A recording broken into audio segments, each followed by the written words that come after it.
इनका कहना है कि मेरे मम्मी पापा ने भी बहुत एफर्ट्स करे, मेरे मम्मी पापा ने बहुत एफर्ट डाले। उन्होंने ये भी बोला कि बाहर भले ही घर से रहो, बच्चों से मिलने जुलने आते रहना, कोई बात नहीं, हम अपन मिलते रहेंगे, बाहर से भी अपन मिलते रहेंगे।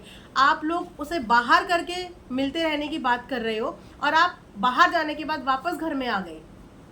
अगर आप घर में वापस गई, अगर आप घर से बाहर जाने के बाद घर में वापसी के रास्ते आपने अपने बना लिए, तो आपने अपनी भाभी के लिए वापसी के रास्ते क्यों नहीं बनाए?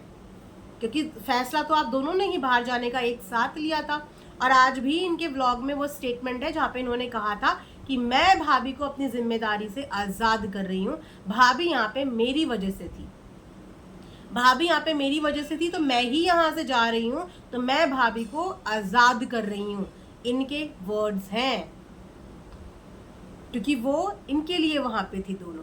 तो ये भाभी को आज़ादी कर दिया इन्होंने, भाभी को उनके घर से इन्होंने आज़ादी कर दिया और खुद लौट के ये घर में आ गई। तो एफर्ट्स डालने थे तो अपने साथ साथ अपनी भाभी और उन 2 बच्चों को भी लौट के लाना था ना। गुस्से में तो इंसान बहुत कुछ बोल लेता है, घर में लौट के लाते, बाद में माफ़ी मांग लेते एक दूसरे से। और जब वो आई बच्चों को लेके, तो आपने 2 दिन के बाद ही अंकल से बुलवा दिया। कहाँ है वो एफर्ट्स? सॉरी, ना आपके पेरेंट्स के कोई एफर्ट्स दिखे, ना आपके कोई एफर्ट्स दिखे, ना मुझे लगता है कि आगे वो एफर्ट्स कभी दिखने वाले हैं। क्योंकि आपकी भाभी फूट फूट कर रोई, लेकिन आपकी आंखों पे और आपके माथे पे एक शिकन तक नहीं थी। अगर किसी इंसान से हमारा कोई रिश्ता भी नहीं है, हम तब भी उसको इस कंडीशन में रोते, फूट फूट के रोते हुए देख लेना, हमें तब भी हमारा दिल पिघल जाता है। लेकिन आपका दिल भी नहीं पिघला, जबकि आपने तो उनके साथ एक इतना लंबा चौड़ा टाइम स्पेंड किया है, इतना वक्त स्पेंड किया है आपने उनके साथ। आप इतनी जल्दी, इतनी क्विकली कैसे डिटैच हो गई? इतनी क्विकली। अंकल आंटी की मैं इसीलिए कभी गलती नहीं मानती, क्योंकि उनको बहुत लिमिटेड चीज़ें पता होती होंगी, आई एम श्योर। वो सोशल मीडिया के बारे में बहुत ज़्यादा नहीं जानते होंगे, तो उनको एग्जैक्टली सिर्फ उतनी चीज़ें दिखाई जाती होंगी, उतनी ही चीज़ें बताई जाती होंगी जिनमें उनके दिमाग में और नफरत आ जाए अपने बहू के लिए। अगर सच में इस घर को जोड़ने के एफर्ट्स डालते ना, तो अंकल के आगे पॉजिटिव वीडियोस दिखाते कि आज देखो भाभी ने ऐसा अच्छा बोला है, ताकि उनके दिमाग में जो नेगेटिविटी है वो कम हो। इसे कहते हैं एफर्ट्स डालना। इसे नहीं कहते कि भाभी ने कोई नेगेटिव स्टेटमेंट दिया, फटाफट उनको जाके दिखा दिया और फटाफट बैठा के उनके आगे रोना लग गए और उनसे बिठा के वीडियोस बना ली। इसको एफर्ट्स डालने नहीं कहते, इसको कहते हैं आग में घी का काम करना, आग में घी डालना। एग्जैक्टली और वैसे भी इन्होंने फ्लो में खुद ही बोल दिया कि मुझे उनसे कोई फर्क नहीं पड़ता। दैट मीन्स वो जिए, वो रोएं, वो अपने साथ कुछ भी करें, इन्हें फर्क नहीं पड़ता, इन्हें कोई फर्क नहीं पड़ता उनकी चीज़ों से, इन्हें कोई भी मतलब नहीं है उनसे। तो कितनी जल्दी ये अपनी भाभी से डिटैच हो गई। भले ही अंकल आपको 3 साल की उम्र में वहाँ पे लेके आए थे, लेकिन जब से आपकी भाभी ने उस घर पे कदम रखा था ना, आपको फूल कुमारी की तरह रखा हुआ था। आपके अंदर वो बचपना दिखता था। जिस तरीके से अपने बच्चों को रखा था, उस तरीके से आपको रखा था। शायद इसीलिए आप दोनों का बॉन्ड इतना स्ट्रांग था, शायद इसीलिए आप लोगों को भाभी ननद की बेस्ट जोड़ी में से एक बोला जाता था, है ना।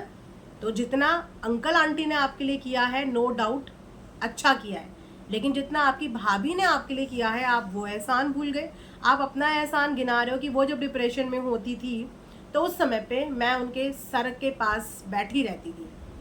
तो जब आपके लो फेजेस रहे होंगे, एक बच्ची जब बड़ी होती है ना, तो बहुत सारी चीज़ों से डील करती है, बहुत सारी चीज़ों से। जब आप अपने पेरेंट्स के पास नहीं होते, तो लड़की की लाइफ में, उसकी बॉडी में, उसको ज़िंदगी में बहुत कुछ बढ़ती उम्र के साथ फेस करना पड़ता है। जहाँ पे उसके साथ शेयर करने के लिए जब माँ ना हो, तो वहाँ पे आपकी भाभी आपके साथ थी, जो दोस्त की तरह आपके साथ हमेशा रही होंगी। जब जब आपको ज़रूरत पड़ी होगी, तब तब उन्होंने आपको समझाया होगा, काउंसलिंग करी होगी, हर चीज़ के लिए आपको ज़िंदगी में कैसे आगे बढ़ना है, सब चीज़ की शिक्षा दी होगी। तो आपने उनके लिए जो किया वो आपने गिनवा दिया, लेकिन उन्होंने आपके लिए क्या क्या किया, थोड़ा सा एक बार रिकॉल करने की कोशिश ज़रूर करना कि उन्होंने आपके लिए क्या किया। क्या आपके स्कूल जाते वक्त उन्होंने आपके लिए लंच में टिफ़िन पैक नहीं किया? आपके स्कूल से घर आने के बाद क्या उन्होंने आपके लिए खाना नहीं दिया?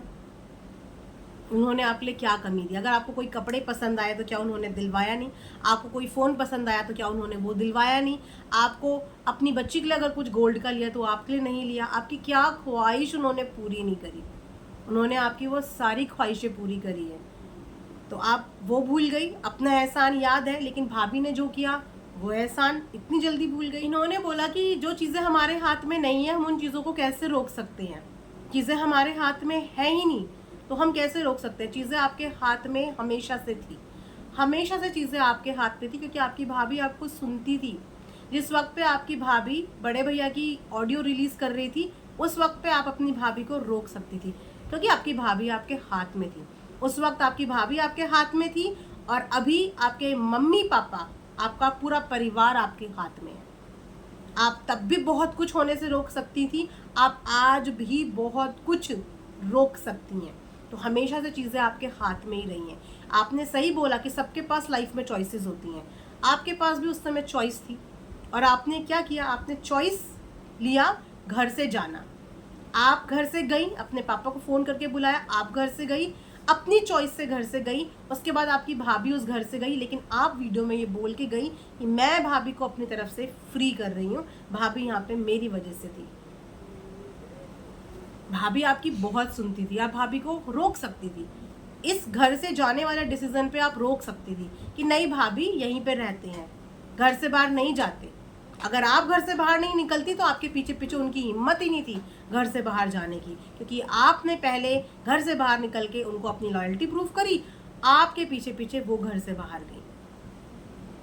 लेकिन वापस घर के अंदर कौन आया, आप आई, वो बाहर ही रह गई।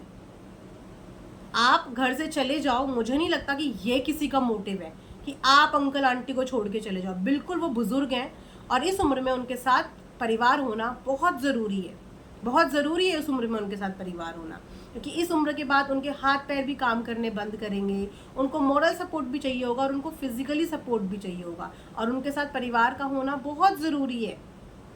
लेकिन इस बात का एहसास आपको अब हो रहा है कि उनका बुरा वक्त है, उनके साथ होना बहुत ज़रूरी है। आपको तब इस बात का एहसास नहीं आता कि ये दोनों अकेले रह जाएंगे, जब आप उस घर से अपने पापा को फ़ोन करके निकल रही थी।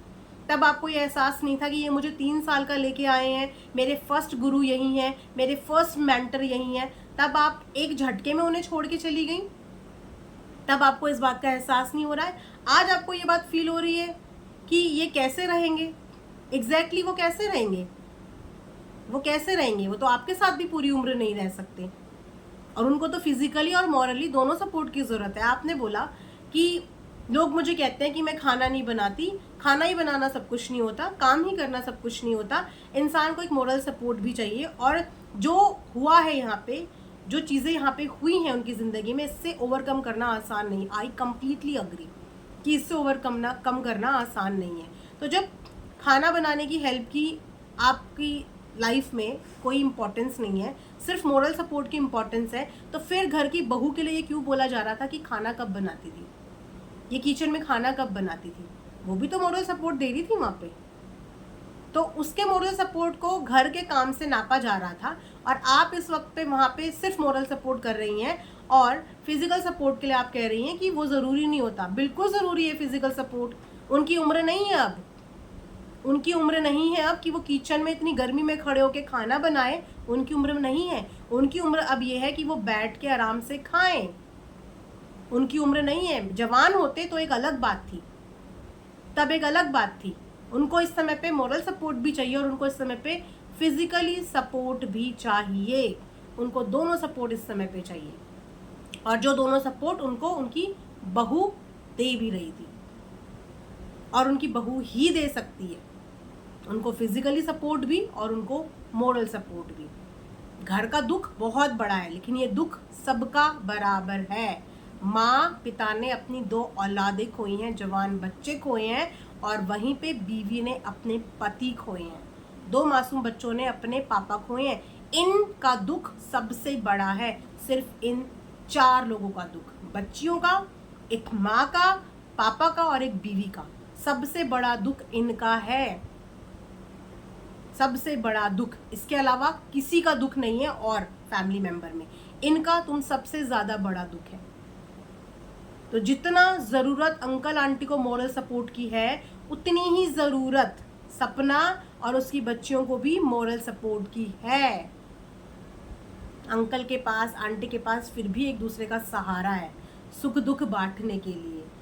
अपने गम शेयर करने के लिए, लेकिन सपना के पास तो रोने के लिए कोई कंधा भी नहीं है, सुख दुख बांटने के लिए। और रही बात, सपना के पेरेंट्स को भी ड्रैग किया गया कि वो अपनी फैमिली के साथ ही, अगर अपनों के साथ ही खुश नहीं है तो क्या कर सकता है जब वो अपनों के बीच में ही खुश नहीं है। वो अपनों के बीच में इसीलिए खुश नहीं है ना क्योंकि अटैचमेंट एक चीज़ होती है। शायद वो अटैचमेंट आज की जनरेशन को समझ में नहीं आती, स्पेशली इनको समझ में नहीं आती कि there is a term called attachment. जब आप किसी के साथ एक टाइम स्पेंड करते हैं ना तो उसके साथ आपको इतना अटैचमेंट होता है कि आपको उसकी कमी खलती है। और सपना तो अपने मायके से कब का डिटैच हो चुकी थी। जिस लड़की ने अपने ससुराल में रहने के लिए, ससुराल वालों की चीज़ों को फील करने के लिए 1 साल तक अपने मायके से रिश्ते नाते तोड़ दिए थे, वो तो अपने मायके से बहुत पहले ही डिटैच हो चुकी थी। वरना जो उसने अपने ससुराल के लिए कंट्रीब्यूशन दिया, वो इतना कंट्रीब्यूशन अगर अपने मायके में देती तो उसके पापा आज भी ट्रक नहीं चला रहे होते, उसका घर भी एक अच्छा घर बनता अगर उसका कंट्रीब्यूशन अपने मायके में भी होता। तो मायके से तो वो कभी कनेक्ट ज़्यादा थी ही नहीं, वो अपना 100% अपने ससुराल में दे रही थी, अपने ससुराल के रिश्तों को दे रही थी, आपको दे रही थी। अपनी माँ से भी ज़्यादा अटैच, अपने भाई बहन परिवार से भी ज़्यादा अटैच वो आपसे थी। यस, यहाँ पे उसकी गलती थी कि वो सबसे ज़्यादा अटैच आपसे थी। अब भले ही वो उसके साथ है, लेकिन आदत, कहते हैं ना आदत छूटती नहीं है इंसान की, वो आदत उसकी आपके साथ थी और वो आपके इंतज़ार में 2-3 साल निकाल भी लेती, आपसे बात करते करते, आपसे मिलते मिलते वो निकाल भी लेती। लेकिन आपने जो झटका दिया, आपने, कहते हैं ना एक होता है धीरे धीरे किसी आदत को छुड़वाना, आप एक ही दिन में बोल दो कि तू अपनी आदत छोड़ दे, तो सोचो उस इंसान को कितना ज़्यादा पैनिक होता होगा, वो कितनी ज़्यादा प्रॉब्लम होती जब आप किसी से एक ही दिन में बोल दो कि अपनी बरसों की आदत तू एक ही दिन में छोड़ दे। और वही हुआ उसके साथ, एग्जैक्टली वही हुआ। आपसे मिलने वो इतनी हिम्मत करके आपके गांव तक पहुंच गई थी, आपके गांव तक आपसे मिलने पहुंच गई थी। आपका प्यार था जो उसको खींच के ले गया, वो आपसे 5 दिन भी नहीं रह पाई अलग, और 5 दिन बाद ही वो आपके से मिलने गांव पहुंच गई थी, 5 दिन बाद ही।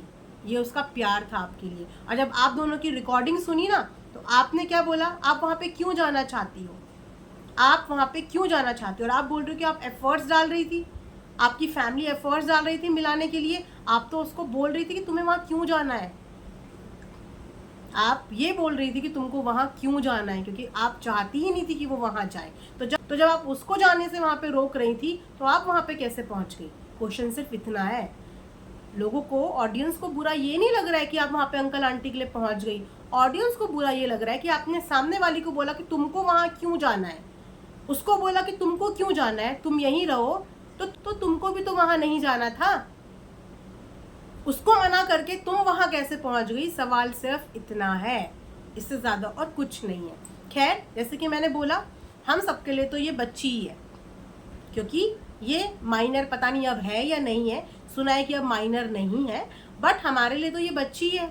लेकिन ये बच्ची अपनी ऑडियंस से, जो शायद उम्र में सब इनसे बड़ी होंगी, कोई तो 60, 65, 70 ईयर्स की आंटीज़ भी यहाँ पे हैं जो हमारा वीडियोस देखती हैं, आशीर्वाद देती हैं और न्यूट्रल हैं।